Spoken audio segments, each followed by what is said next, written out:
So I just gave you a quick overview on the chakras and how they are your telltale between your emotional and your physical body.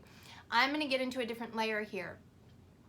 As I had to go through that pretty quickly, I want to talk about more long-term illnesses that are created from resistance in the body and long-term problems because we're not dealing with them on an emotional level. Okay, we're not dealing with our chakras. We're not working with the resistance and healing it. A lot of times, you guys, muscle aches and pains like that, those are all triggers that you have resistance in your energetic field.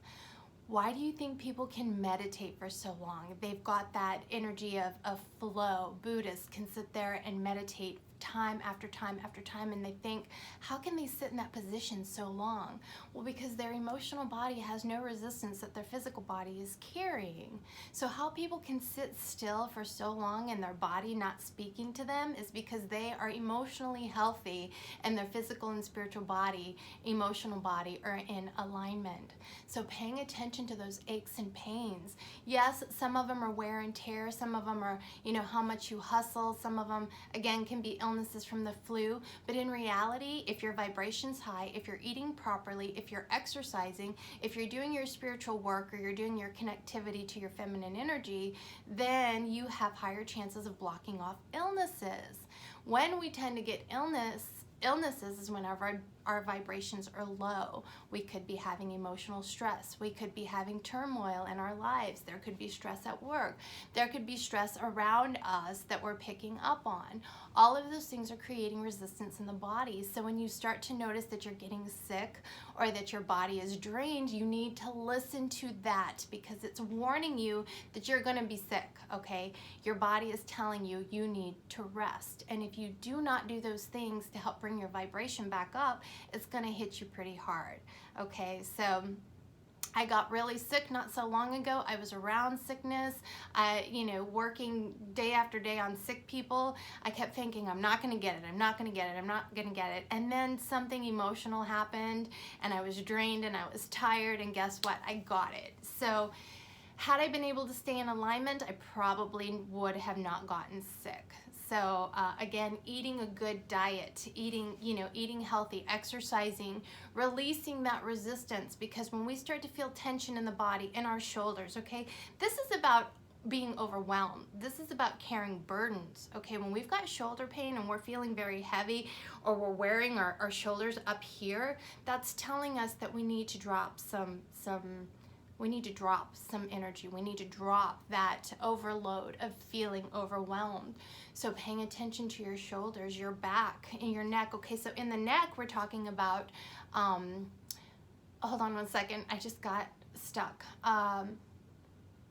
Resentment. Okay, resentment. Those people who have neck pain, those people who really have problems with their neck. Again, if it wasn't caused by something else, what are you resentful for? Okay, what are you resenting at the time? Paying attention to those things on, thinking about it can really help to loosen up your neck, can really help to bring your shoulders down if you're feeling burdened by something that is overwhelming, to you. Your upper body is going to tell you that, all right? So our hands, you guys, we work with our hands all the time. So there's going to be resistance in our hands depending on the jobs that we do. But remember, when we're working, are we giving too much? Are we just constantly giving and not taking? Or are we taking too much and not giving? Our hands can be very, very much indicative of that. So your body is speaking to you all the time. Now, we're talking long-term things, all right? When I started working with cancer patients in Life Spark Energy services, I started to notice how everything started to make sense as far as what the physical body was telling me and the emotional trauma that they had potentially gone through. Not everybody, people talk while you're working with them. You kind of get a hit and you're thinking to yourself, oh, I wonder if this happened, or I wonder if this was what was going on. And this is not always the case, you guys. Sometimes these illnesses come in and they're genetic. They've been passed down and passed down. But let's speak really quickly on a lot of the clients I had that had breast cancer, that were fighting breast cancer.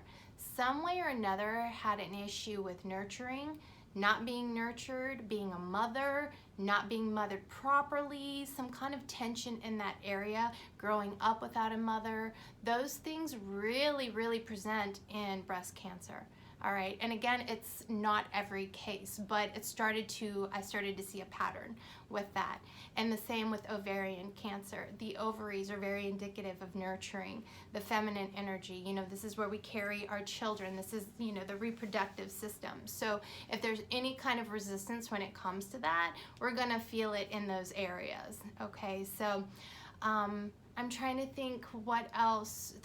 Throat cancer, you know, having issues with your throat. Again, it could be overusing your throat chakra or underusing your throat chakra. So that can develop in the form of cancer in the throat.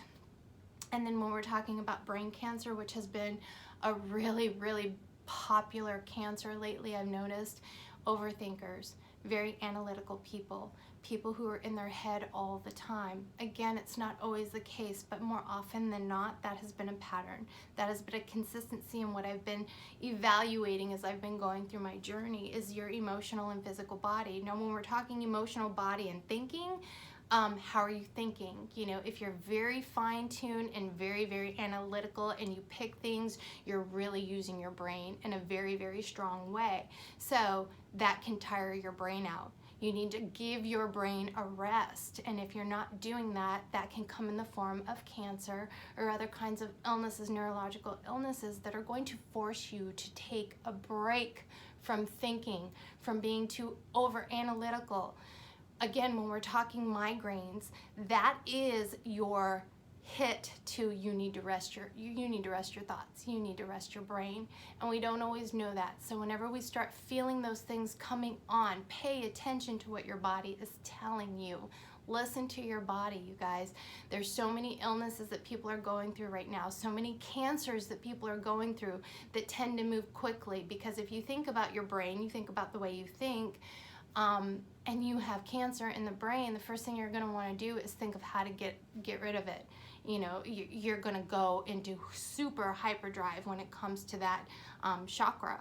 So what may happen is it may happen faster. It may speed up quicker. So what you really want to do with that is kind of pull yourself back from thinking, kind of pull yourself back from overanalyzing, being over-analytical, and just finding ways to rest your brain as you're going through those headaches and, you know, other kinds of neurological issues. And then when we're talking more about like fibromyalgia, and we're talking about lupus, and we're talking about those autoimmune, that's inflammation. So there's a lot of worry that comes with those, a lot of stress, all right? It's how you're handling your stress, how you're dealing with the emotions that are coming out of you can be, you know, a tell on different autoimmune diseases, okay? And stomach as well. How are you processing your emotions? How are you paying attention to them? Are you doing the things you need to do to help bring you back into a state of balance? If not, your gut health is going to tell you that. Okay, so you guys, I really hope these were helpful. I really went kind of quick through this. Again, this is just skimming the surface. These are different layers. And I want to talk about these things later, but for right now, I want to just kind of plant that seed and food for thought for you. So thank you for watching. Namaste, all of you.